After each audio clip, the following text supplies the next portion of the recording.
मेरा नाम है रवि सिंह और आप देख रहे हैं भारत समाचार दर्शन 24। मेरे हाथ में आप एक पेज देख रहे होंगे।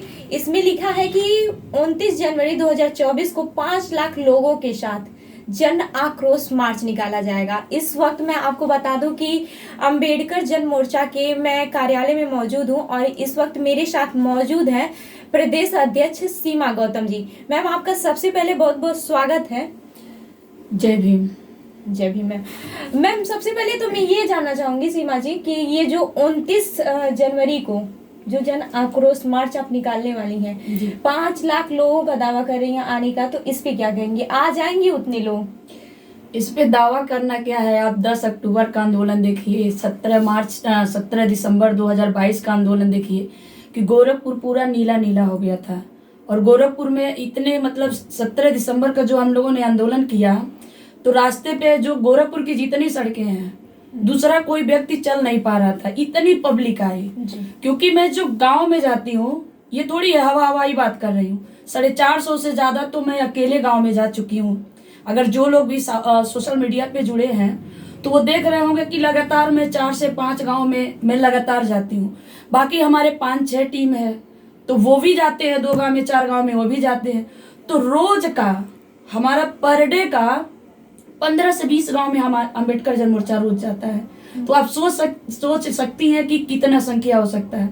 अभी जो 10 अक्टूबर को हम लोगों ने किया है, डेरा डालो घेरा डालो जी, तो आप ये भी देख सकती हैं कि उनकी हौसला, उनकी जो हाँ, उसमें तो मैंने देखा था कि काफी ज्यादा भीड़ थी और बहुत कुछ हुआ था उसमें। हाँ, और उसमें तो जो महिलाएं हमारी थी, जैसे और सारी रैलियां आप देखती होंगी तो 5 बजे महिलाएं चाहे पुरुष भागना शुरू कर देते हैं, नेता अकेले होते हैं।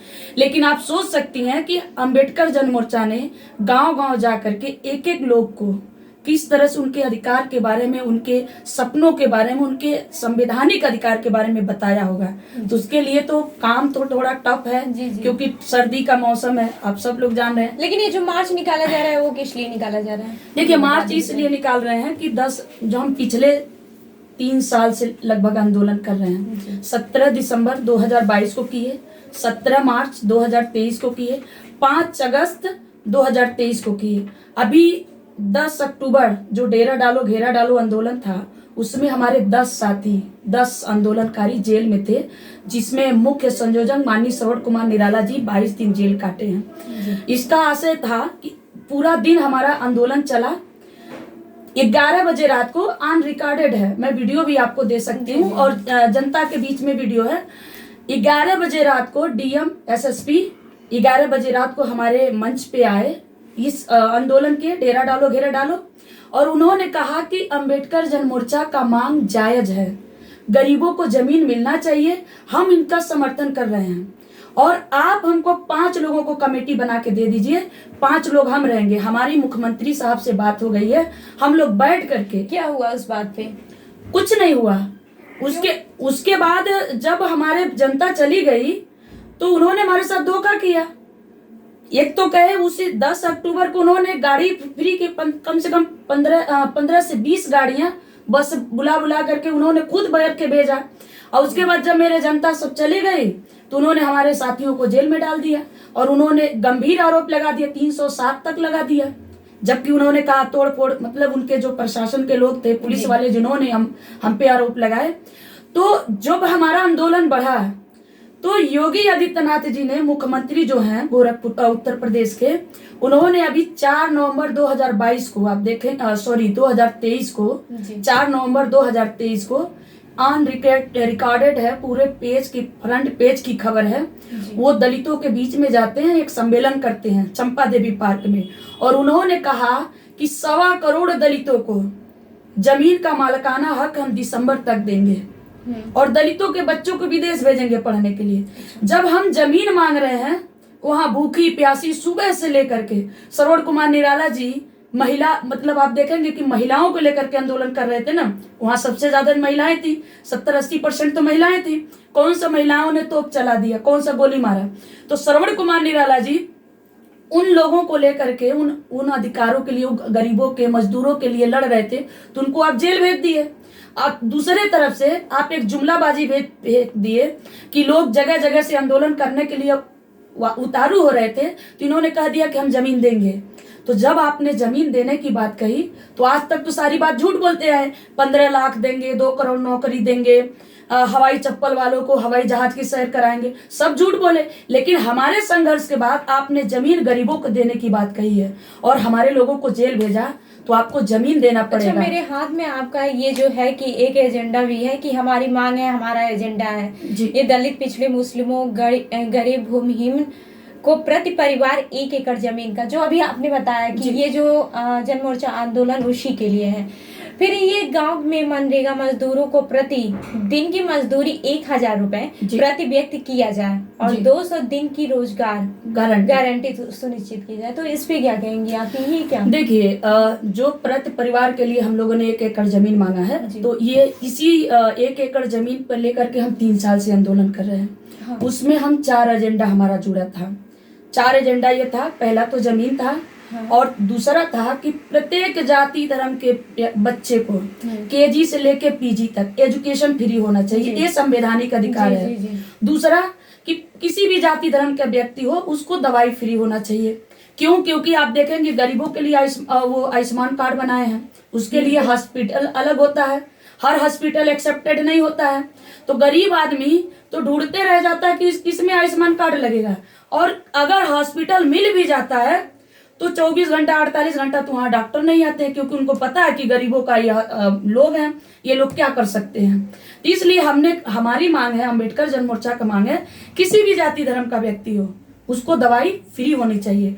और तीसरा था कि जो दलित परिवार के बच्चे हैं अगर पढ़ना चाहते हैं, एजुकेशन उनका छूट गया है, पढ़ाई छूट गया, अगर के एजुकेशन पूरा करना चाह रहे हैं तो उसको सरकार विदेश भेजे पढ़ने के लिए, बाकी जमीन प्रति परिवार जमीन दिया जाए। तो इस एजेंडा पे हम काम कर रहे थे। तो जमीन हमने क्यों मांगा? क्योंकि यही सरकार जो अभी सरकार है गवर्नमेंट में, इन्होंने एक सर्वे कराया जमीन के मुद्दे पर अभी पिछले 2-3 साल पहले। तो इन्होंने एक सर्वे में एक डाटा इन्होंने निकाला है कि अगर अब से जो ISO की टीम होती है उन लोगों ने सर्वे करके डाटा दिया है कि अगर अब से जमीन बांटी जाए तो भारत में इतनी जमीनें हैं कि जितने भूमिहीन हैं सभी को 3.5 एकड़ जमीन आएगी एक भूमिहीन के हिस्से में। तो हम तो 1 एकड़ मांग रहे हैं, और अगर जमीन नहीं होती तो योगी आदित्यनाथ जी ने ऐसा क्यों कहते कि भाई 1.25 करोड़ दलितों को जमीन देंगे हम? भाई उसी डाटा के अनुसार कह रहे हैं ना, तो आपने कहा तो देना पड़ेगा, ये एजेंडा है।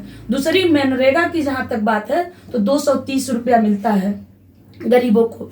तो ये बताइए 150-100 रुपया किलो तो तेल मिलता है, तो 230 रुपया में आधा पैसा तो प्रधान खा लेते हैं। तो ये बताइए 100 दिन का गारंटी रोजगार है वो भी उनको नहीं मिलता है। अच्छा, आप कह रही हैं कि प्रधान खा लेते हैं, ठीक है। जहाँ तक ये सुनने और देखने में आया है जो योगी सरकार है उसमें भ्रष्टाचार खत्म हो गया है, खत्म नहीं कम हो गया है, ये सुनने में आता है और कहते भी हैं कि भ्रष्टाचार कम हो गया है। आपको कहाँ किसने कहा है, कहाँ दिखा है? आप बताइए कहाँ दिखा है आपको भ्रष्टाचार खत्म हो गया? आप देखेंगे मुझे दिखा नहीं, दिखा या फिर नहीं दिखा वो अलग बातें हैं, लेकिन अभी आप सुनी है कि नहीं? नहीं, अभी मैं आपको खुद योगी सरकार खुद ये कहती है। योगी सरकार जितना कहती है, योगी सरकार तो झूठी है। अभी NCRB का रिपोर्ट आपने पढ़ा? NCRB का रिपोर्ट कहता है कि भारत में सबसे नंबर 1 पे है, उत्तर प्रदेश में सबसे ज्यादा 2021 से 2023 तक रेप हुआ है हमारे माँ बहनों का। और भारत में NCRB का रिपोर्ट कहता है कि भारत में सबसे ज्यादा उत्तर प्रदेश में हत्याएं बढ़ी हैं 2021-22 से लेकर 2023 1 साल के अंदर सबसे ज्यादा अपहरण बढ़ा है। तो आप किस बात भ्रष्टाचार की बात कर रहे हैं? वो जो रेप कर रहे हैं, जो हत्याएं कर रहे हैं, वो कहाँ से हैं? और भूमाफियों की बात कर रही हैं, आप कह रही हैं ना, मैं आपको 20 केस गिना रही हूँ जो कहते हैं कि भ्रष्टाचार बढ़ा है। ये मैं नहीं कह रही हूँ, नहीं, जैसे ये खुद गवर्नमेंट कहती है। आपने सुना होगा, सुना है कि नहीं ये बताइए, सुना है कि नहीं? ये गवर्नमेंट सारी झूठ बोलती है। नहीं, पहले ये बताइए कि वो तो 15 लाख रुपया भी देने के लिए बात कहे थे। मैं क्या पूछ नहीं, रही 15 लाख रुपया भी तो मैं सुनी हूँ। नहीं, मैं क्या पूछ रही हूँ? 15 लाख रुपया भी सुनी। क्या पूछ रही हूँ मैं? कहे थे कि नहीं? मैंने सुना है तो मैं तो बोल रही हूँ कि मैंने सुना है, तभी तो मैं बता रही हूँ। 15 लाख रुपया भी देने के लिए कहते, ये भी मैं सुनी हूँ और आप भी सुनी है। 2 करोड़ रोजगार देने की बात कहते, मैं भी सुनी हूँ, आप भी सुनी है। और वो कह रहे थे अभी जो पिछला चुनाव था तो अमित शाह जी कह रहे थे, मैं बता रही हूँ कि उत्तर प्रदेश में बेटियां तो 12 बजे रात को स्कूटी से घूमती हैं, ये आप भी सुनी होंगी, मैं भी सुनी होंगी। लेकिन आपको यही गोरखपुर काली मंदिर 25 दिसंबर 2022 को एक बेटी का रेप करके 2 बजे दिन को मारा गया। उस केस में मैं जब पहल कर रही थी, मेरे घर पे छापा मारा गया था, शायद ये आप नहीं सुनी होंगी। मैं उससे पीड़ित हूँ, मैं जेली हूँ। 18 जनवरी 2021 को एक महिला का गला दबा करके भुसवल में मार दिया गया, मैं सुनी हूँ, आप नहीं सुनी हो। प्रियंका का हत्या विश्वविद्यालय में हुआ, ये मैं सुनी हूँ। अभी रायगंज गोरखपुर में पिछले 2022 अप्रैल में रायगंज आप सुनी होंगी कि एक परिवार को 3 लोगों का हत्या हुआ, ये आप भी सुनी होंगी, मैं भी सुनी हूँ। तो कहाँ भ्रष्टाचार खत्म हो रहा? आप अभी बात कर रही हैं, एक पीड़िता को हम न्याय दिलाने की बात कर रही थी, कंपनसेशन पे बात कर रही थी, उसको न्याय देने के उसके पिता को उसका पति बना दिया गया। जबकि मेरे पास पूरा डाटा है, उस पीड़िता ने लिखा हर जगह कि हमारा स्वर्गीय पिता का नाम लिखती है, और उसको उसकी अधिकार से वंचित रखने के लिए आईपीएस जैसे अधिकारी, जिसको कहते हैं कि मतलब क्षेत्राधिकारी भाई कम पढ़े लिखे होते हैं, क्षेत्राधिकारी लगाते हैं हर जगह, उसके पिता को, मरे हुए बाप को उसका पति बना देते हैं। भ्रष्टाचार काहे नहीं है?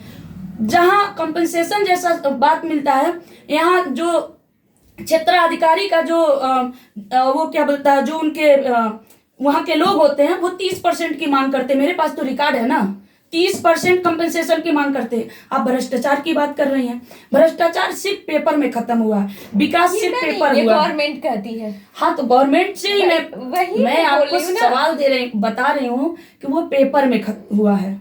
महिलाओं का सुरक्षा पेपर में है।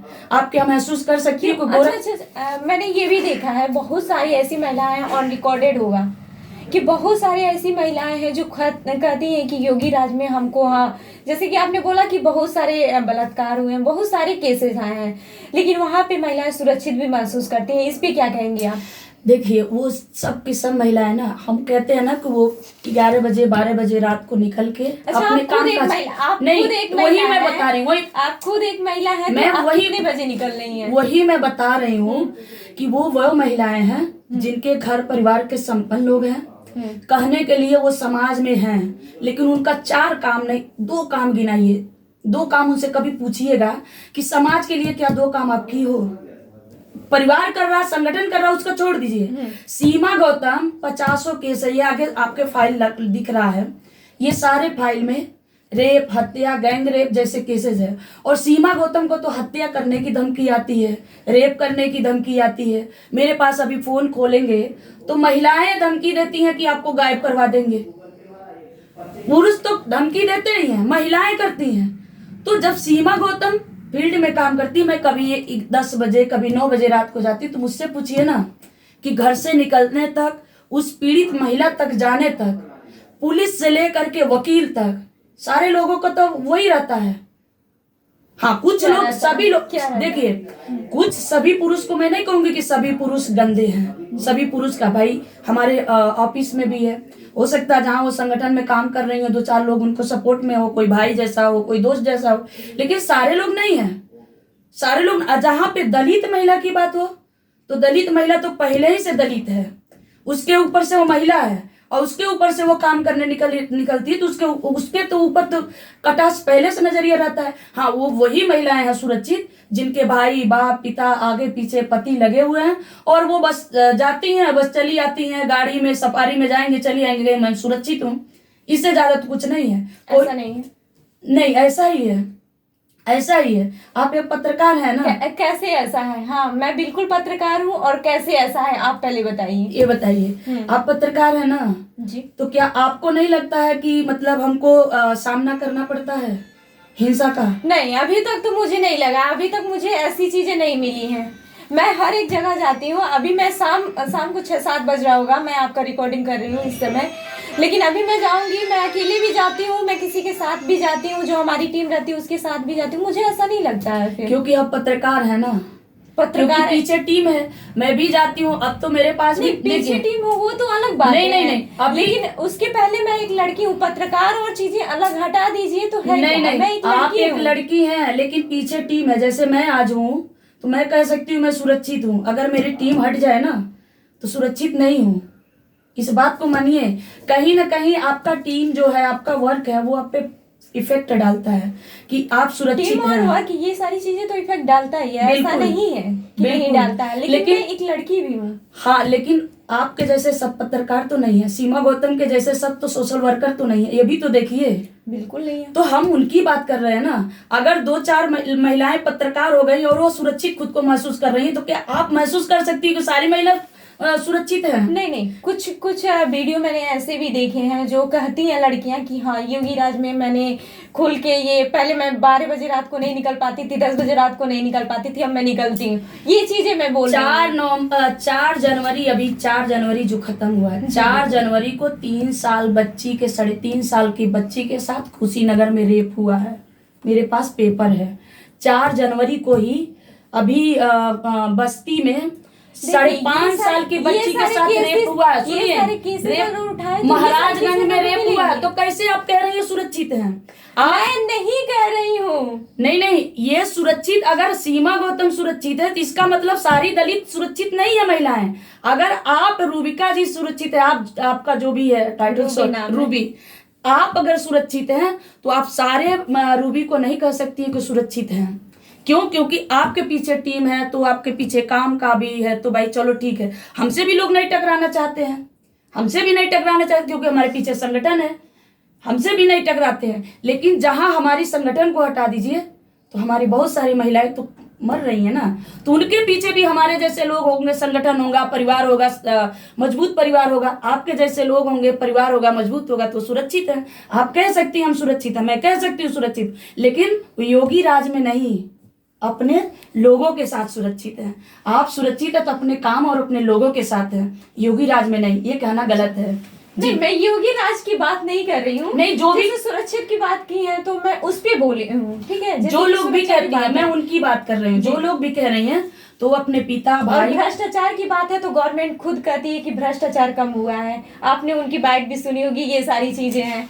खैर वहां से मैं यहाँ पे आती हूँ कि आप लोगों का जो है ये 6 लाख पद उत्तर प्रदेश में खाली है और खाली पदों की वैकेंसी निकाल कर तत्काल भरा जाए। तो इस समय वैकेंसियां तो निकल रही हैं और बाकी पूरे 10 साल हो गए, कितनी वैकेंसियां निकली है। हम नई वैकेंसी की बात नहीं कर रहे हैं। हाँ, ये पुरानी वैकेंसियां हैं। अगर वैकेंसी पुरानी, हम जो खाली पद है, रिक्त पद है, उसको अगर भरा जाए, जो एक सर्वे में निकल के आया है, तो जो गरीब लोग हैं, गरीब मजदूर जो MA BA BTech MTech किए हैं, हो सकता है आपका लक्ष्य पत्रकारिता में न रहा हो, कुछ और रहा हो, या शुरू से रहा हो, ये मैं नहीं कहूँगी। हाँ, लेकिन आप जैसी बहुत सारी लड़कियां हैं जो MA BA BTech MTech करके बेरोजगार घूम रही है, लड़के भी घूम रहे हैं, दलित हो, पिछड़े हो, या किसी भी समाज के, भाई पढ़े लिखे हैं ना। बिल्कुल। तो अगर ये भर्तियां हो जाए तो जो बेरोजगार, आप देखती हैं कि लड़के चाहे लड़कियां आत्महत्या भी करने पे मजबूर हो जाते हैं, तो ये समस्या दूर हो जाएगी। इसलिए ये सरकार की जिम्मेदारी है, और जब खाली पद है तो उसको भरा जाना अनिवार्य है। इसलिए हम लोग इसका एजेंडा हम लोगों ने सामने रखा सरकार के। बाकी तो मुझे लग रहा है कि आपने सारे एजेंडे की चीजें बता ही दी हैं। और ये देश में ये जो 9 पॉइंट है आप लास्ट में जो रखी हैं, मैं देख रही हूँ इसमें, देश के जेलों में बंद मामूली अपराध के आरोपी दलित, पिछड़े, मुस्लिम, गरीबों को बिना शर्त रिहा किया जाए। ऐसा क्यों?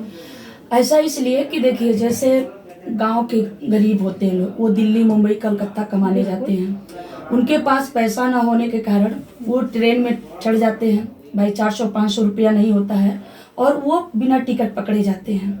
तो जब हमारे लोग जेल में गए तो उनको ऐसे बहुत, मतलब सैकड़ों बच्चे लोग ऐसे मिले जेल में, जो बिना टिकट के वो पकड़े गए, 10 दिन 20 दिन के लिए जेल आए, और जेल में उनका बेल भी हो गया, सरकार की तरफ से बेल भी हो गया। लेकिन जमानतदार 2 नहीं मिल रहे हैं, गवाह 2 नहीं मिल रहे हैं, और 5,000 10,000 उनके पास हैसियत नहीं है कि 5,000 10,000 वो इकट्ठा करके वकील को रखे या 2 गवाह उनको कोई मिले। ऐसे न होने के कारण वो 2 साल से 2.5 साल से वो जेल में सड़ रहे हैं। तो ये बताइए, मामूली तो है भाई? एक सरकार से हम लोगों की मांग है कि अगर घटना की ऐसे मामूली, सीमा जी ये तो ठीक है कि जैसे 2 लोग नहीं मिल रहे हैं, लेकिन ये बताइए कि कहाँ तक ये सही है? सही यहाँ तक है कि देखिए, अगर वो परिवार के, पहले उस परिवार को देखिए कि उसके परिवार की 400 रुपया हैसियत नहीं थी टिकट लेने की, या 500 हैसियत नहीं थी, तो ये हम सरकार से ये नहीं कह रहे हैं कि उसको बिल्कुल छोड़ दो, हम सरकार से ये कह रहे हैं कि ऐसे लोगों के लिए एक नियम बनाओ कि महीना दिन, 15 दिन, 20 दिन जो भी है उनको सजा रखेंगे, उसको मतलब सजा देंगे, उसके बाद उसको बिना शर्त, भाई आज 5 साल 2 साल 2.5 साल से 10,000 5,000 न होने की वजह से उसके साथ तो गुनाह हो रहा है ना। 10 दिन का 1 महीना का उसको सजा हुआ है और वो 2 साल से सजा काट रहा है। तो ऐसे लोगों को रिहा करने के लिए हम लोग पहल कर रहे हैं, क्योंकि उसके पीछे देखिए उसकी पत्नी, बच्चा, माँ, बहन। ये तो समझ में आ रहा है कि ऐसे लोगों का, लेकिन आपने इसमें कहीं मेंशन नहीं किया है ये सारी चीजें, ठीक है। और एक चीज ये भी है कि बहुत सारे लोग ऐसे हैं जो बलात्कार करके, नहीं हम उस पे नहीं कर रहे, मामूली बात की है जिसमें सजा। आई नो कि आपने मामूली बात किया है, लेकिन नहीं हमने किया, जैसे मेंशन नहीं किया। देखिए हमारा एजेंडा है तो हम इतने बड़े पन्ने में लिखेंगे क्या, हम तो ये चीज जो हमने मांग पत्र बनाई है उसमें हमने मेंशन किया है। और हम बोलते भी हैं कि भाई जो रेप हुआ, हत्या हुआ, गैंग रेप हुआ, लूट हुआ, किसी के सर फाड़ दिए, किसी के सर तोड़ दिए, हम मामूली तो उसके लिए क्या, उसके लिए नहीं, उसके लिए सजा होना ही चाहिए, जो सजा है सजा होना चाहिए, उसके लिए मैं खुद लड़ रही हूँ। लेकिन मामूली जो मान लीजिए टिकट के बारे में या कहीं हाथापाई हो गया, जैसे पानी गिराने को लेकर हो गया, तो ऐसे में जहाँ जिसमें जैसे होता है ना कि 1 साल 1.5 साल की सजा हुई, 10 दिन की वही मामूली दारा लगी, लेकिन वो 5 साल से सजा काट रहे हैं। तो ऐसे मामले में हम गंभीर मामले में बिल्कुल बात नहीं कर रहे, मामूली धारों में बात कर रहे हैं। जहाँ रेप होता है, गैंग रेप होता है, हत्या होता है, लूट होता है, सर फोड़ा जाता है, जमीन हड़पी जाती, इसमें बिल्कुल नहीं कर रहे हैं। जो भी आरोपी उसको सजा होना चाहिए, उसमें कोई बदलाव नहीं होना चाहिए, ये हमारी मांग है। तो ये आपने देखा, ये थी सीमा गौतम जी जो प्रदेश अध्यक्ष थी अंबेडकर जन मोर्चा की। मैं आपको बता दूं कि मेरे ये जो हाथ में है इसमें जगह जो लिखा है जन आक्रोश मार्च निकाला जाएगा, उसमें शहीदों की भूमि चौरी चौरा से बाबा साहब DBR अंबेडकर चौक तक, ये गोरखपुर तक ये जो जन मार्च है निकाला जाएगा। और कितने लोग इसमें 5 लाख लोगों का मतलब लिखा गया है, मेंशन है कि 5 लाख लोग। ये सीमा गौतम का ये कहना है कि इससे ज़्यादा लोग आएंगे। तो देखना है ये है कि कितने लोग आते हैं, कितने लोग अपने हक की लड़ाई लड़ते हैं और कितने लोगों को उनका हक मिलता है। तो ऐसे ही अन्य खबरों के लिए जुड़े रहिए हमारे साथ। धन्यवाद।